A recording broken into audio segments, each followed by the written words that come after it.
as the person doing the trusting, we can actually do very concrete things, have concrete conversations to develop, build, and even rebuild trust.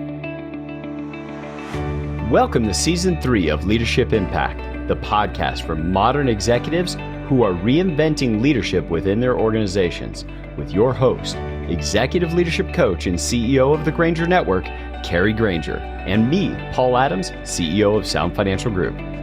This season focuses on trust. This is episode 43. Trust is not a light switch.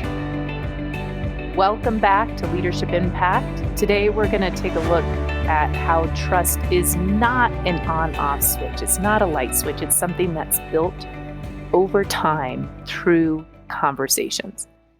So most often we have a myth about trust, which is it's either there or it isn't. If it is, great. If it isn't, well, we're going to have to find a workaround or leave the situation. So at best, this myth, this way of relating to trust is a light switch, limits our potential. And at worst, it has us write people off completely, which of course wastes time, resources, and talent. So what's an alternative? What could we do beyond trust as a light switch? As you say that, Kari, one of the first things I think about in this on-off of trust is two common things that I see out in the marketplace. One is people saying, well, I have to find somebody I can trust. Number one, as if that trust is already in existence in the ether somewhere. I just have to find it. And the other way that I see the on-off switch is when people say, well, trust me on this. And they have that actually as a part of their language as they're interacting with others, which maybe being a touch of a cynic myself, one of the first things I think of is like, so trust you on this thing, but all the things you didn't say to trust you in, you know, like when people say, well, to be honest with you, I'm like, well, what was all the other stuff we've been talking about the last 30 minutes that you didn't give it that precursor? That to me speaks to this on-off perspective that exists in most of our business and personal environments. I just must trust you because maybe it's a team where I don't have the hire or fire decision anyway. So all I can do is I'll just turn on trust and hope it works out. And then I'm going to absolve myself when it doesn't go well because my supervisor said I needed to trust this other team. Yeah, I think this kind of stems from this squishy idea about trust. We're not really related to the anatomy of trust, right? So it's like when we were kids and we'd take apart the toy or we'd take apart the tape recorder just to see how it all worked, right? So I think for many of us, trust has been kind of a taken for granted thing that we don't actually know how it really works, right? So all we can do is point to a person's personality or character, which certainly will have something to do with it, but we're not stuck with that. We can act as the person doing the trusting, we can actually do very concrete things, have concrete conversations to develop, build, and even rebuild trust. I'd love to explore that a little bit. For me, just what's at least rings is something that I can't wait till we get to the rest of this conversation is how much it seems like there's either the figure out who you trust or don't trust and get rid of the people you don't trust philosophy. And then there's also the like maybe overly zen of I'm just going to trust everybody and it's just going to work out. And anybody who's super zen, like I don't mean any offense by that, but it's like neither one of those gives access. And I think your idea of us opening up that mine was a VCR I took apart that I wasn't supposed to take apart to see how it all worked. But to me, that's really exciting to just think we're going to open this up and actually distinguish the elements. And then second, what I can do as the person trusting others differently and pragmatically. So yes, please. Cool. Yeah. So if you think about a distrustful situation, or a person in which, you can't quite trust. And I'm going to make a bet that one of these factors are at play. You have somebody in mind, Paul? Yep. Okay, good. So either this person doesn't speak the truth, or you have questions about their truthfulness, like what they're saying out loud is what they're thinking privately, or you can't speak your truth to them, like the way that they're going to react. So that's like the element of truth. It's the ethics, the sincerity, the authenticity, is it safe to tell you what's really going on with me? So does it have to do with that element, this person? No, not that one. Okay. So then it might be the area of competence. Like this specific situation, they might be a very sincere, ethical, truthful person, but they just don't have the ability, knowledge, capacity, or resources to do the thing that's at hand. Could it be that element? Nope, it's not that one in this case. Cool. And, I think about this one, with new employees, for example, right? Like I may trust their sincerity and their truthfulness, but I don't yet trust their competence with my models, our models and distinctions, right? Yes. Maybe untested. Okay, so then let's look at the third possible element, which is around accountability. So perhaps this person isn't reliable. You can't always trust they're going to do what they said they're going to do, or they're not consistent, or they don't follow through, or they don't really take ownership of the situation. They just literally do the task you ask them to do, but not really account for the whole result. So this would be the dimension of accountability. Could that be at play? I think a little bit in that idea of ownership and overall impact. Okay, There's good. a little bit of that one. A little bit of that one. So truth, good. Competence, good. Accountability, maybe. Mm-hmm. And then there's this fourth dimension, which we call care. And it's about, does this person have what's of fundamental importance to you in mind when they're making decisions and taking actions? No. So that's the dimension that's missing, right? So, maybe they tell the truth, maybe they're competent, maybe for the most part they're accountable, but, you kind of have to check up on the overall outcome. But when they make decisions and they take actions, you do not trust that they have your interests at least in mind, even if it doesn't go your way. Is that right? Yes. And that's the kind of easy is, and we've all met the person I'm picturing is the person that takes enormous pride in checking the box and getting all of the things done. Yes. But in checking the box and getting it done, they would look at me and say, well, I did it the correct way. And then go, but that, as correct as that may have been, here's how it thwarted some other outcomes we were after. Or how it affects me personally that you pursued the correctness so heavily. Yeah, like that person lost sight of the ultimate outcome, and they didn't have in mind the other interests at play or the other values at play that was depending on the completion of that task. So now, even in just delineating which element it is, like, okay, man, I completely trust you to tell the truth, and what's true for you. And I can have conversations, authentic, sincere conversations with you. And I can see that you're competent and you have the ability and capacity and knowledge and resources to do the job, competence. And I can count on you, in terms of reliability to get things done. But there's this little piece, and one is just having that bigger outcome in mind, and then ensuring that you also have the cares and interests of the stakeholders or the other interests at play when accomplishing this task. And if you could talk about, do you see a pathway where you could just narrow the conversation to talk about that with this person? Well, yes. And even these four different elements also open up that I can be clear about why somebody's not trustworthy to me at any moment, because it's also kind of squishy. Like somebody was late in delivering a proposal a year ago. I might look at them still and go, okay, I can't trust them. And I make it like non-domain specific. It just covers everything.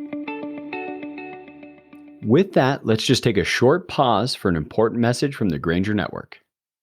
Hi there, I'm Lindsay, and I work at the Granger Network. You know, so many people think of the human parts of us, our moods and feelings and personalities, as something to be handled, controlled, set aside in the name of results. But we believe the very opposite is true. Those messy human parts of us, they don't knock us off the path to performance. They are the path. This is what we dedicate our lives to, putting high-performing leaders on the path to truly game-changing leadership by mastering what makes us human. One of the ways we do that is through one-on-one coaching. In the uncertainty of the coronavirus pandemic, this has been a huge support for our clients. If you're a leader looking to navigate that uncertainty, reach out to us on our website, grangernetwork.com, and we'll explore possibilities with you. If coaching isn't your thing, we've got tons of free content on our website as well. So head to grangernetwork.com and let's continue the conversation. And with that, let's jump back to our episode.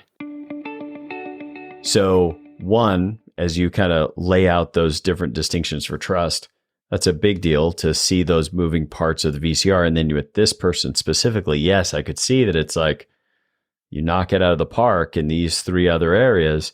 And this is what is occurring for now. I don't know the best way to talk about that with them, and hopefully we'll get there today. But I could at least see an access point to now just be talking about the impact of what they do get accomplished, which we can totally count on them to get accomplished, could leave mess beyond them getting the one thing done they were supposed to get done. Yeah, totally. I mean, if you could imagine just saying, I just can't trust you. That's not a technique that we really recommend because what that does is it just closes down any possibility of relationship, builds resentment and defense. Because everybody thinks it's moral. An attack. Too. Everybody thinks it goes right to the morality of it. Totally. Yeah, really good point.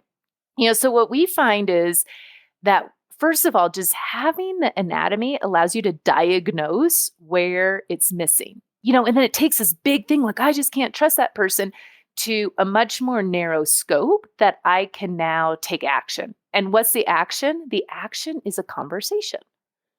Right? Now, sometimes I won't even bring up the idea of trust. So it might be, let's say this person's name is Jim, right? Like, Jim, you know what I really appreciate about you? I really appreciate your authenticity. I appreciate your competence. Your sometimes competence is a funny word. I appreciate your abilities. I appreciate that I can count on you to accomplish tasks. I appreciate your, willingness to have different conversations with me. There's this one area I think that can really take our performance together to the next level. Could we look at that together?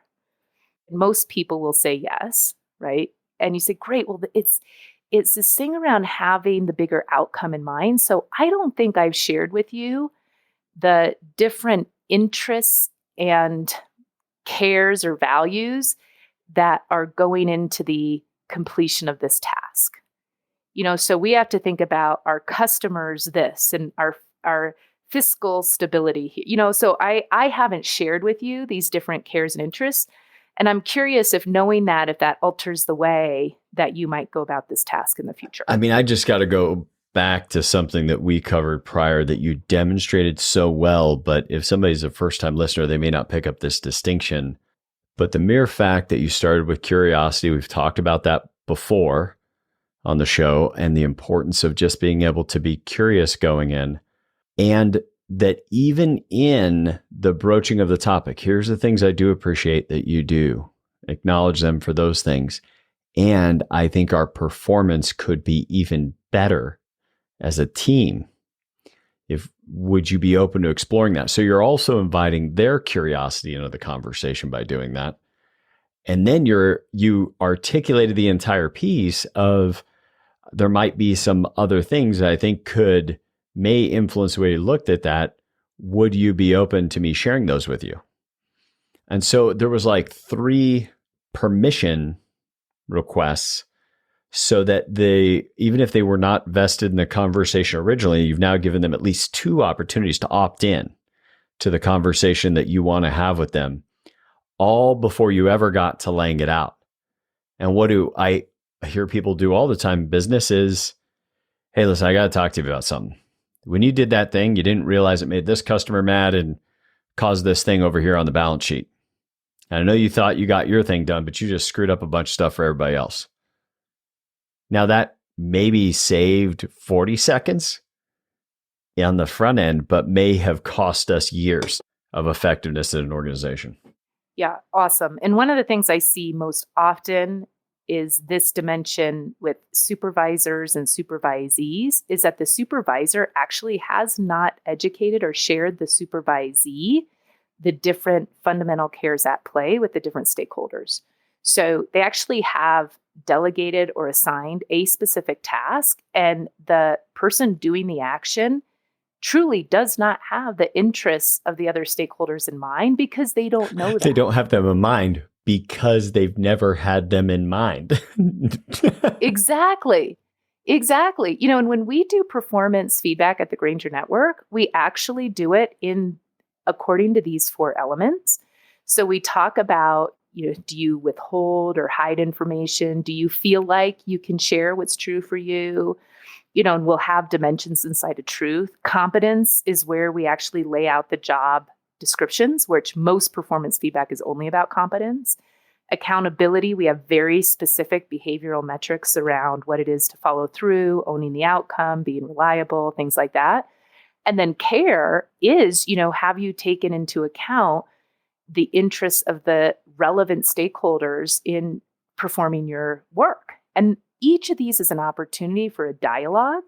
And so this is where I love to talk with our employees about the different cares, even of the Granger Network, that as a CEO I'm holding, that they wouldn't even know, right? Or in day-to-day conversations, it's an opportunity, when everybody wants the latest software and all the consultants to come and help us with everything. I find that's a great opportunity to educate on the fiscal care, of the company. And so we can build trust by having these conversations even proactively. Man, this is another great example of an episode that somebody's leader at a company could have 4 or 5 people that are peers, those above them in the hierarchy, those below them in the hierarchy of that organization, and say, I just want to buy everybody lunch and talk about this episode next week. Because how often, even that little thing you just did with me, which I didn't expect, about hold someone in mind, and do they have this? Do they have that? Do they have truth? Do they have competence, accountability, and care? That allowed me to think through something that I never would have. But even around a table at lunch, you wouldn't have to say it's Susie from accounting that this is the problem with, or Tom from sales. You could just talk about it generally that way. And then so what did you guys take away from all of us sharing where there's trust missing somewhere in our world and now knowing more about it? Yeah, so good. I'm about to do 3 days on this topic with one of our clients. And one of the things that I really want to hit on with them is they do have a cultural block with supervisor-supervisee relationships. And I don't think it's the care dimension. I think it's the truth dimension, where the supervisees don't feel like it's a safe space with their supervisors to speak their truth, to give critical assessments, to say what's not working, or even to give new ideas. So they just don't even talk. It's like it's really this one-way interaction only about competence and accountability. So I'm really hoping the 3 days on the topic, to facilitate some new conversations that might begin to slowly build trust around truth. Can I speak my truth and not get fired?